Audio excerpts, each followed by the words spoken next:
Rays up the middle. Hyatt kept the puck away from Lawton.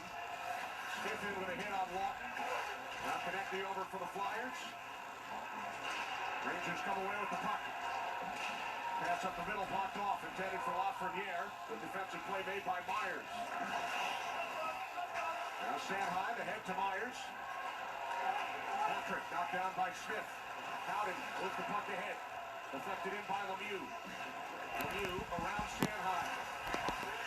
Battling with Myers. Now Howden up the boards to the right point.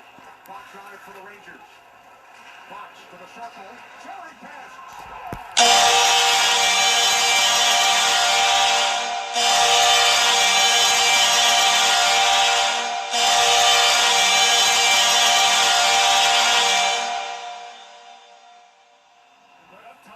Keep an eye on, and it's good work by the fourth line down low. Get it up top and watch a shake and bake by Adam Fox, and then he gets himself to an area where now he's dangerous. And Brendan Lemieux is able to find that soft spot on the back door. Connor Bunnaman not able to pick him up, but just a terrific individual effort by Adam Fox to make that play happen, and Brendan Lemieux makes it 1-0.